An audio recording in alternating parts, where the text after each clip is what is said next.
Hello students, quantitative ടെക്നിക്സിലെ first ഭാഗമായിട്ടുള്ള quantitative ടെക്നിക്സിൻ്റെ ഇൻട്രൊഡക്ഷനാണ് നമ്മൾ discuss ചെയ്യുന്നത്. എക്സാമിന് എപ്പോഴും 5 മാർക്കിനും 2 മാർക്കിനും ചോദിക്കുന്ന ഒരു ഏരിയയാണ്.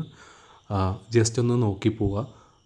ഒരുപാട് ബൈഹാർട്ട് ചെയ്ത് പഠിക്കേണ്ടതോ ആയിട്ടുള്ളൊരു കാര്യമില്ല. നിങ്ങൾ ജസ്റ്റ് ഒന്ന് മനസ്സിലാക്കിയാൽ തന്നെ നിങ്ങൾക്ക് ക്വസ്റ്റ്യൻ ഈ ഭാഗത്തുനിന്ന് വന്നു കഴിഞ്ഞാൽ ഈസി ആയിട്ട് ആൻസർ ചെയ്യാൻ കഴിയുന്നതാണ്. ഓക്കെ, അപ്പോൾ നമുക്ക് വീഡിയോയിലേക്ക് പോവാം. ആദ്യം തന്നെ ക്വാണ്ടിറ്റേറ്റീവ് ടെക്നിക്സിൻ്റെ മീനിങ് ആണ്.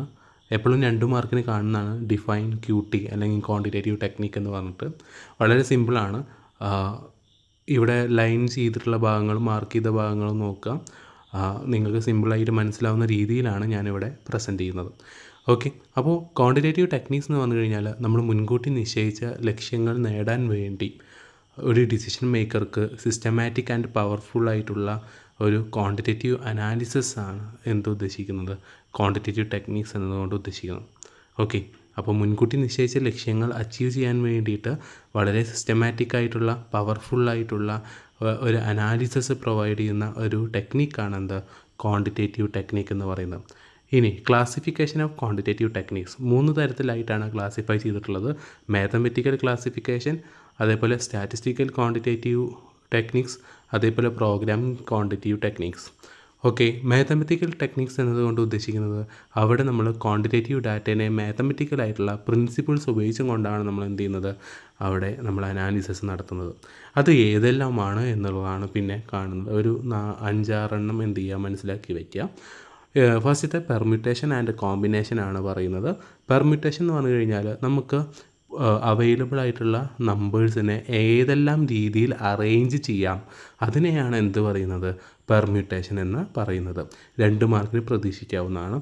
പിന്നെ കോമ്പിനേഷനാണ്. കോമ്പിനേഷൻ എന്ന് പറഞ്ഞു കഴിഞ്ഞാൽ നമുക്ക് ഈ അവൈലബിളായ നമ്പേഴ്സിനെ നമുക്ക് എങ്ങനെയൊക്കെ ഗ്രൂപ്പാക്കാം, എത്ര തവണ അല്ലെങ്കിൽ എത്ര നമ്പർ ഓഫ് ഗ്രൂപ്പുകളാക്കി ഡിവൈഡ് ചെയ്യാൻ കഴിയും, പോസിബിൾ നമ്പർ ഓഫ് ഗ്രൂപ്പ്, അതിനെയാണ് എന്ത് പറയുന്നത്, കോമ്പിനേഷൻ എന്ന് ഉദ്ദേശിക്കുന്നത്. അടുത്തത് സെറ്റ് തിയറിയാണ്. സെറ്റ് തിയറി എന്ന് പറഞ്ഞു കഴിഞ്ഞാൽ വെൽ ഡിഫൈൻഡ് ഒബ്ജക്റ്റുകളെ വെൽ ഡിഫൈൻ ആയിട്ട് നമ്മൾ കാണിക്കുന്നതിനെയാണ് സെറ്റ് എന്ന് പറയുന്നത്. കേളി ബ്രാക്കറ്റ് ഉപയോഗിച്ചുകൊണ്ടാണ് നമ്മൾ സെറ്റ് ചെയ്യാറുള്ളത്, നിങ്ങൾ പഠിച്ചിട്ടുള്ളതാണ്. അടുത്തത് മെട്രിക്സ് അൽജീബ്ര. മെട്രിക്സ് അൽജീബ്രയിൽ പറയുന്നത് ഓർഡർലി അറേഞ്ച്, അതായത് റെക്റ്റാങ്കുലർ ആയിട്ട് നമ്മൾ നമ്പേഴ്സിനെ അറേഞ്ച് ചെയ്യുന്ന, റോ ആൻഡ് കോളമായിട്ട് അറേഞ്ച് ചെയ്യുന്ന ആണ് എന്ത്, മെട്രിക്സ് എന്ന് പറയുന്നത്. ഇതൊക്കെ മാത്തമെറ്റിക്കൽ ക്വാണ്ടിറ്റേറ്റീവ് ടെക്നിക്സിൻ്റെ ക്ലാസിഫിക്കേഷൻ്റെ അണ്ടറിൽ വരുന്നതാണ്. പിന്നെ ഡിറ്റർമിനൻസ് ആണ്, മെട്രിക്സിൽ വരുന്നൊരു ഭാഗമാണ് ഡിറ്റർമിനൻസ്. പിന്നെ ഡിഫറൻസിയേഷൻ, അതേപോലെ ഇൻ്റഗ്രേഷൻ. ഡിഫറൻസിയേഷൻ എന്ന് പറഞ്ഞു കഴിഞ്ഞാൽ നമ്മൾ ഈ ഡിപ്പെൻഡൻറ്റ് വേരിയബിൾ ചേഞ്ച് ചെയ്യുമ്പോൾ എങ്ങനെയാണ് ഇൻഡിപെൻഡൻറ്റ് വേരിയബിളിൽ ചേഞ്ച് വരിക എന്നുള്ളതാണ് അവിടെ കാണിക്കുന്നത്. ഓക്കെ, ഇതൊക്കെയാണ് മാത്തമെറ്റിക്കൽ ക്ലാസിഫിക്കേഷനിൽ വരുന്നത്. അടുത്തതായിട്ട് വരുന്നത് സ്റ്റാറ്റിസ്റ്റിക്കൽ ടെക്നിക്സ് ആണ്. ക്ലാസിഫിക്കേഷൻ രണ്ടാമത് സ്റ്റാറ്റിസ്റ്റിക്കൽ ടെക്നിക്സ്. സ്റ്റാറ്റിസ്റ്റിക്കൽ ടെക്നിക്സിൽ ഉദ്ദേശിക്കുന്നത് എന്താണെന്ന് വെച്ച് കഴിഞ്ഞാൽ ഇവിടെ സ്റ്റാറ്റിസ്റ്റിക്കൽ ഇൻക്വയറി നടത്താൻ വേണ്ടിയിട്ടുള്ളതാണ്. അതായത് ഇവിടെ നമ്മൾ ഡാറ്റ കളക്ട് ചെയ്യുന്നത് മുതൽ ആ ഡാറ്റയെ ഇൻ്റർപ്രറ്റ് ചെയ്യുന്നത് വരെ നമ്മൾ യൂസ് ചെയ്യുകയാണ് ചെയ്യുന്നത് ഇവിടെ QTയിൽ. ഓക്കെ, അത് എന്തെല്ലാമാണ്, അത് ആ ഓർഡറിൽ തന്നെയാണ് ഇവിടെ പറയുന്നത്.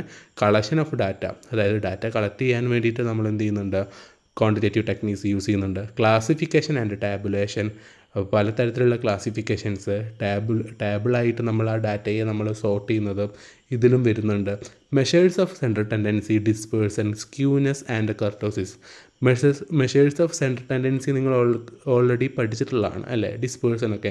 മീൻ, മീഡിയൻ, മോഡ്. ഡിസ്പേഴ്സൺ എന്ന് പറയുമ്പോൾ quartile deviation, range, standard deviation, mean deviation അല്ലേ. അപ്പോൾ ഇത്തരത്തിലുള്ള കാര്യങ്ങളൊക്കെ കാൽക്കുലേറ്റ് ചെയ്യുന്നത് എന്താണ്, നമുക്ക് ആവറേജ് കാണാം ഒരു സീരീസിൻ്റെ, അങ്ങനെയുള്ള ഇത്തരത്തിലുള്ള കാര്യങ്ങൾക്ക് എന്ത് ചെയ്യുന്നുണ്ട്, ക്വാണ്ടിറ്റേറ്റീവ് ടെക്നിക്സ് സഹായിക്കും. അടുത്തത് കോറിലേഷൻ ആൻഡ് റിഗ്രഷൻ അനാലിസിസ് ആണ്. അതായത് വേരിയബിൾ തമ്മിലുള്ള റിലേഷൻഷിപ്പാണ് ഇവിടെ എന്ത് ചെയ്യുന്നത്, നമുക്ക് ഫൈൻഡ് ഔട്ട് ചെയ്യാൻ പറ്റുക. അടുത്തത് ഇൻഡെക്സ് നമ്പറാണ്. ഇൻഡെക്സ് നമ്പർ എന്ന് പറഞ്ഞു കഴിഞ്ഞാൽ പ്രൈസിൽ ചേഞ്ച് ചെയ്യുന്ന ഫ്ലക്ച്വേഷൻസ്, വരുന്ന മാറ്റങ്ങളാണ് അതിലൂടെ നമുക്ക് കണ്ടെത്താൻ കഴിയുക. ഇനി മൂന്നാമത്തെ ക്ലാസിഫിക്കേഷനിലേക്കാണ് പോകുന്നത്, പ്രോഗ്രാമിംഗ് ടെക്നിക്സ്. പ്രോഗ്രാമിംഗ് ടെക്നിക്സിൽ പറയുന്നതാണ് ലീനിയർ പ്രോഗ്രാമിംഗ്. ലീനിയർ പ്രോഗ്രാമിംഗ് എന്ന് പറഞ്ഞു കഴിഞ്ഞാൽ ഏറ്റവും ഒപ്റ്റിമമായിട്ട് നമുക്ക് എങ്ങനെ ഒരു സൊല്യൂഷൻ കണ്ടെത്താം, അതായത് നമുക്ക് തരുന്നൊരു ഒബ്ജക്റ്റീവ്, അത് കോസ്റ്റ് മിനിമൈസ് ചെയ്യുന്നതാവാം, പ്രോഫിറ്റ് മാക്സിമൈസ് ചെയ്യുന്നതാവാം, അതിൻ്റെ ഒപ്റ്റിമൈസ് സൊല്യൂഷനാണ് ലീനിയർ പ്രോഗ്രാമിങ്ങിൽ നമ്മൾ നോക്കുന്നത്. അടുത്ത ക്യൂയിങ് തിയറിയാണ്. ക്യൂയിങ് തിയറി നമ്മൾ കേൾക്കുന്ന Q&A ആണ്. അതായത് ഏറ്റവും കോസ്റ്റ് കുറച്ചും കൂടെ എങ്ങനെ ഒരു വെയിറ്റിംഗ് ചെയ്യാം, അങ്ങനെയുള്ളൊരു മാത്തമാറ്റിക്കൽ സ്റ്റഡിയാണ് ക്യൂയിങ് തിയറി എന്ന് പറയുന്നത്. പിന്നെ ഇൻവെൻട്രി തിയറിയാണ്.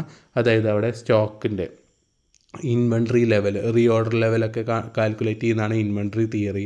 പിന്നെ തിയറി ഓഫ് ഗെയിംസിൽ ഉദ്ദേശിക്കുന്നത് എന്താ വെച്ച് കഴിഞ്ഞാൽ ഇവിടെ ഒരു ഒപ്റ്റിമൽ സ്ട്രാറ്റജി ഉപയോഗിച്ചുകൊണ്ട് എങ്ങനെ വിൻ ചെയ്യാം എന്നുള്ളതാണ്. ഓക്കെ. പിന്നെ നെറ്റ്വർക്ക് പ്രോഗ്രാമിങ്, അതായത് നമുക്ക് ഒരു ലാർജ് അല്ലെങ്കിൽ കോംപ്ലെക്സ് ആയിട്ടുള്ളൊരു പ്രൊജക്റ്റ് എങ്ങനെ പ്ലാൻ ചെയ്യാം, ഷെഡ്യൂൾ ചെയ്യാം, കൺട്രോൾ ചെയ്യാം, ഇതൊക്കെയാണ് അതിൽ പറയുന്നത്. അപ്പോൾ നിങ്ങൾക്ക് ക്ലാസിഫിക്കേഷൻ ഓഫ് ക്യൂട്ടി എന്താണെന്ന് മനസ്സിലായിട്ടുണ്ടാവും. അതിൽ 3 ക്ലാസിഫിക്കേഷനാണ് മെയിനായിട്ടുള്ളത് മനസ്സിലാക്കുക. മാത്തമെറ്റിക്കൽ ക്ലാസിഫിക്കേഷൻ, സ്റ്റാറ്റിസ്റ്റിക്കൽ ക്ലാസിഫിക്കേഷൻ, അതേപോലെ തന്നെ മൂന്നാമത്തേതായിട്ടുള്ള പ്രോഗ്രാമിംഗ് ടെക്നിക് ക്ലാസിഫിക്കേഷൻ. ഓക്കെ. അടുത്തതായിട്ട് നമുക്ക് ഇവിടെ ഡിസ്കസ് ചെയ്യാനുള്ളത് functions of cutie, quantitative techniques ആണ്. എന്താണ് ക്യൂട്ടിയുടെ ഫങ്ഷൻസ്? ഒന്ന്, ഡിസിഷൻ മേക്കിങ്ങിനെ സഹായിക്കുന്നതാണ്. രണ്ടാമത് പറയുന്നത് ടൂൾ ഫോർ സയൻറ്റിഫിക് റിസർച്ചിൻ്റെ ഒരു ടൂളായിട്ട് ഉപയോഗിക്കുന്നു. അതേപോലെ പ്രോപ്പർ ഡിപ്ലോയ്മെൻറ്റ് ഓഫ് റിസോഴ്സസിനെ എങ്ങനെ മാക്സിമം യൂട്ടിലൈസ് ചെയ്യാം, അതിനെ എങ്ങനെ നമുക്ക് മാക്സിമം യൂസ് ചെയ്യാം എന്നുള്ളത് നമുക്കിവിടെ പ്രൊവൈഡ് ചെയ്യുന്നുണ്ട്. ക്യാപിറ്റൽ റിസോഴ്സ് അലോക്കേഷൻ സഹായിക്കുന്നു. അതേപോലെ ഒരു ഒപ്റ്റിമം സ്ട്രാറ്റജി എങ്ങനെയാണ് ചൂസ് ചെയ്യേണ്ടത് എന്നുള്ളത് നമുക്ക് ക്യൂട്ടിയിലൂടെ മനസ്സിലാക്കാൻ കഴിയും. അതേപോലെ തന്നെ minimisation of cost of waiting and servicing.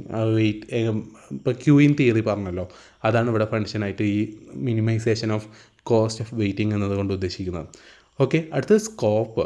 ക്യൂട്ടിയുടെ quantitative ടെക്നിക്കിൻ്റെ സ്കോപ്പ് എന്താണെന്നാണ്. നമ്മളെ ബിസിനസ്സിൻ്റെ എല്ലാ ഏരിയയിലും വളരെ വൈഡായിട്ടുള്ള സ്കോപ്പാണ് നമ്മൾ ക്യൂട്ടിക്കുള്ളത്, ക്വാണ്ടിറ്റേറ്റീവ് ടെക്നിക്കിനുള്ളത്.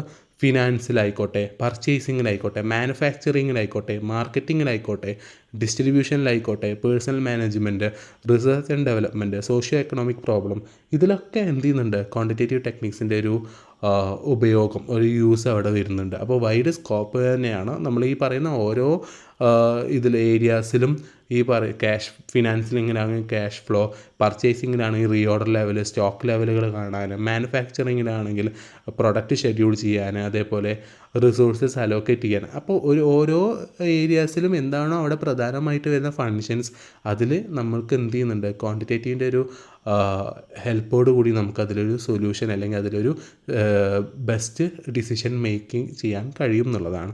ഓക്കെ. അടുത്തത് use of quantitative techniques in business ഇൻഡസ്ട്രിയിൽ എന്താണ് ഉപയോഗം എന്നുള്ളതാണ്. ഒരു വട്ടം 5 മാർക്കിന് ചോദിച്ചതാണ്. അവിടെ നോക്കുക, ക്വാണ്ടിറ്റേറ്റീവ് ടെക്നിക് ഇൻവെൻട്രി കൺട്രോൾ. അവിടെ inventory control, okay, stock control ചെയ്യാൻ, നമുക്ക് എത്ര ഐറ്റം പർച്ചേസ് ചെയ്യണം, ഇതൊക്കെ നമുക്ക് എന്ത് ചെയ്യാൻ പറ്റും ക്വാണ്ടിറ്റേറ്റീവ് ടെക്നിക്സിലൂടെ കണ്ടെത്താൻ കഴിയും. അതേപോലെ ക്വാണ്ടിറ്റേറ്റീവ് ടെക്നിക്സിൽ PERT CPM, program evaluation review and techniques ആണ് PERT എന്നതുകൊണ്ട് ഉദ്ദേശിക്കുന്നത്. CPM എന്ന് പറഞ്ഞു കഴിഞ്ഞാൽ ക്രിട്ടിക്കൽ പാത്ത് മെത്തേഡ്.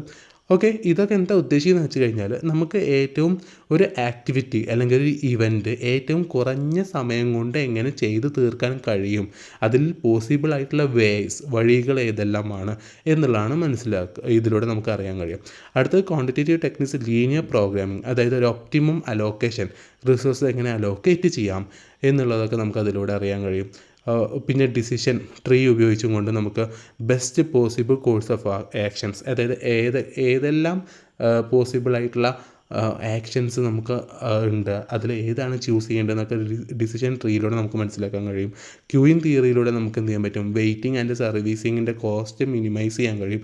അപ്പോൾ ക്വാണ്ടിറ്റേറ്റീവ് നേരത്തെ നമ്മൾ പറഞ്ഞ ക്ലാസിഫിക്കേഷനിൽ വരുന്ന എല്ലാ കാര്യങ്ങളും നമ്മൾ ഈ ഇൻഡസ്ട്രിയിൽ ഒരുപാട് ഉപകാരമായിട്ടുള്ള അല്ലെങ്കിൽ ഒരുപാട് യൂസസ് വരുന്നുണ്ടെന്നുള്ളത് മനസ്സിലാക്കി വയ്ക്കാം.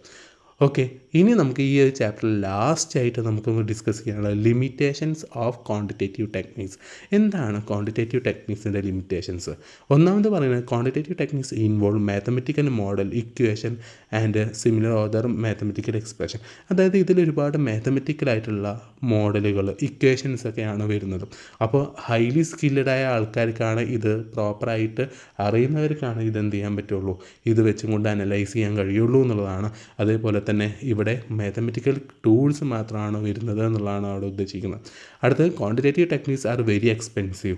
അതായത് ഒരു ബിസിനസ് രീതിയിലേക്കൊക്കെ പോകുമ്പോൾ പ്രൊഫഷണലായിട്ടുള്ള ആൾക്കാർ അല്ലെങ്കിൽ സ്കിൽഡ് ആയിട്ടുള്ള ആൾക്കാരൊക്കെ ഉപയോഗിച്ച് നമ്മളിത് സോൾവ് ചെയ്യുക അല്ലെങ്കിൽ ഡിസിഷൻസ് ഒക്കെ എടുക്കാൻ വേണ്ടി ഇതൊക്കെ ഉപയോഗിക്കുമ്പോൾ അവിടെ എക്സ്പെൻസീവ് ആവും എന്നുള്ളതാണ്. പിന്നെ they do not take intangible fact. ഇവിടെ നമുക്കൊരിക്കലും ഇൻടാഞ്ചിബിൾ ആയിട്ടുള്ള ഫാക്ട് ഉപയോഗിച്ചുകൊണ്ട് നമുക്ക് ഡിസിഷൻസ് എടുക്കാൻ കഴിയില്ല. അതായത് ഒരാളുടെ സ്കില്ലോ ഒരാളുടെ ആറ്റിറ്റ്യൂഡോ ഒന്നും നമുക്ക് ഇവിടെ എന്ത് ചെയ്യാൻ പറ്റില്ല, അനലൈസ് ചെയ്യാൻ പറ്റില്ല. ഇവിടെ നമുക്ക് പ്രധാനമായിട്ടും ക്വാണ്ടിറ്റേറ്റീവ് ആയിട്ടുള്ള ഡാറ്റാസ് ഉപയോഗിച്ചാണ് നമ്മൾ എന്ത് ചെയ്യുന്നത്, ഇവിടെ നമ്മൾ അനാലിസിസ് നടത്തുന്നത്. പിന്നെ ലാസ്റ്റ് വൺ എന്ന് പറയുന്നത് not a complete decision making form. അതായത് ഇവിടെ നമ്മളിപ്പോൾ അനലൈസ് ചെയ്യുന്നുണ്ട്, പക്ഷേ അതൊരു കംപ്ലീറ്റ് ആയിട്ടുള്ള ഡിസിഷൻ മേക്കിങ്ങിലേക്ക് അത് ഹെൽപ്പ് ആണോ എന്ന് ചോദിച്ചു കഴിഞ്ഞാൽ ഹെൽപ്ഫുള്ളല്ല. കാരണം അവിടെ ഇപ്പോൾ ഈ പറയുന്ന പോലെ ക്വാളിറ്റേറ്റീവായ ചില ഡാറ്റകളും ചിലപ്പോൾ നമുക്ക് അനലൈസ് ചെയ്യേണ്ടതുണ്ട്. അത് ഇവിടെ ഇല്ലാത്തത് കൊണ്ട് തന്നെ നമുക്ക് ഒരു കംപ്ലീറ്റ് ആയിട്ടുള്ള ഡിസിഷൻ മേക്കിങ്ങിന് ഇത് ഒരു പ്രോപ്പറായിട്ടുള്ള ഒരു ടൂളായിട്ട് കണക്കാക്കാൻ കഴിയില്ല എന്നുള്ളതാണ്. ലിമിറ്റേഷനായിട്ട് പറയുമ്പോൾ നമ്മൾ പറഞ്ഞു പോകുന്നതാണ്. ഓക്കെ, അപ്പോൾ ഈ കാര്യങ്ങളൊന്നും നിങ്ങൾ ഓർത്ത് വയ്ക്കുക എക്സാമിന് പോകുമ്പോൾ. Okay, thank you.